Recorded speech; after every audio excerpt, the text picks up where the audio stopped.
نن یو داسې شاعر در پیژنمه چې نوم یې جدید توخی دی. توخی معنا په کام توخی دی، اکازی توخی.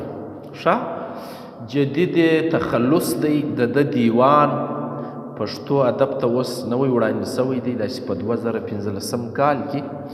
نو تر دغه له مخه د دیوان یوه نسخه پرته وه، هغه په کابل پښتو ټولنه کې وه، ناچاپه وله، قلمي. نو جدید توخی چې دی خدایداد نومیږي.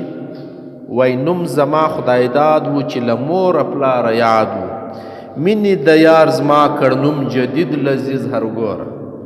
زه خدایداد وم خو د یار مینې چې دی جدید کړم. ښه نو جدید تخلص یې پر ځان ایښی دی، خوند یې پکړی دی. نو د رویال صاحب څېړنه د هغه وایي چې دا سړی چې و نه یې زوکړه معلومه ده، نه یې مړینه معلومه ده.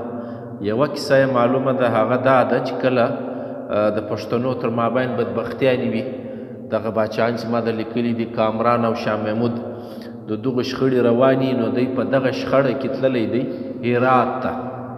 هلته د اولاد د جدایي خبرې کړي دي.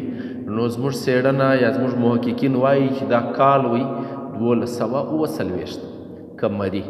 نو دی په دغه کال باندې د دا شخړې او د جدایي نارې وی د اولاد، نو دی چې کومه پیښه ورسوې ده د هغه له جوره د دې ذکر. بس موږ ته هغه د ده د ژوند څرک لګېدلی دی. نور نو ښه شاعر دی، خوندور شاعر دی. ځای د اوسېدونکی چې دی هغه د کندهار دی. کله اصله څوک زما کوي پوښتنه، زه جدید په اصل توخې اکازی.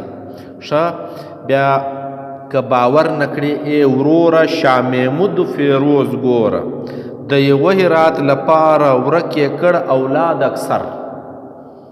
ګورې دا پښتنو په مابین کې بدبختیانې سره جنګژه یو بل وله.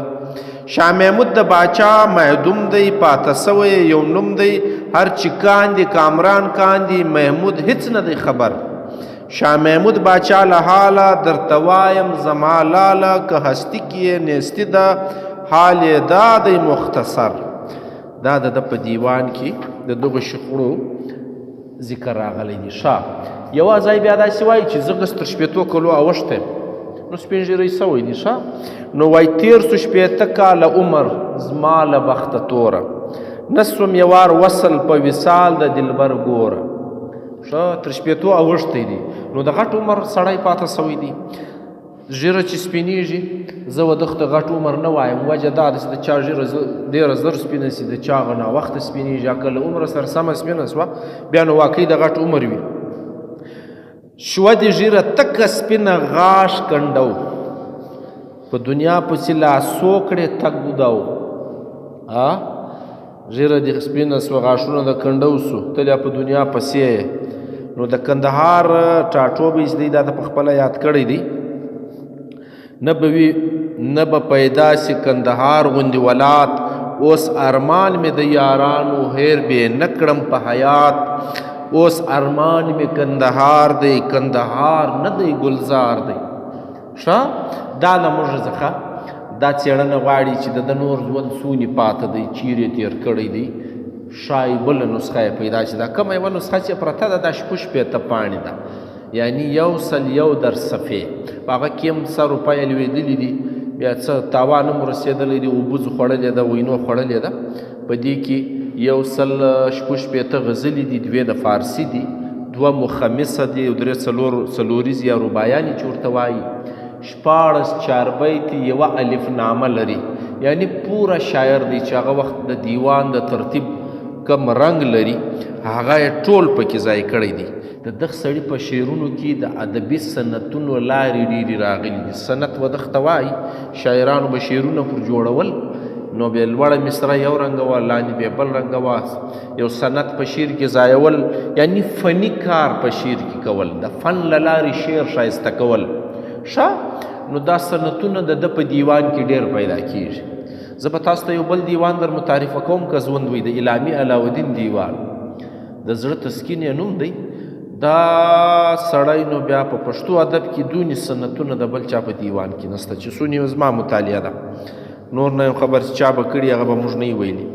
خو بهرحال د دغ سړي هم په دیوان کې سنتونه راغلي دي که چیرې تاسو شاعران سواست یا نقادان سواست تنقید مو کاوه ښه عالمان سواست نو بیا د شعر په سنتونو کې د پښتو شاعران په کارو نو په هغو کې یو جدید توخی دی خامخا په کار درځي په ښه درځي د ده په شعرونو کې دی وای چې د دیوان ترتیب چې دی دا په هرات کې سوی دی جدید نوم دی د کاتب له دې ملکه دی تایب بل هم دا وایم و تا ته خواننده اوس غوږ کړه ماته دا کتاب هم ما ویلی هم په خپله دی ما کښلی هم کاتب هم مصنف یم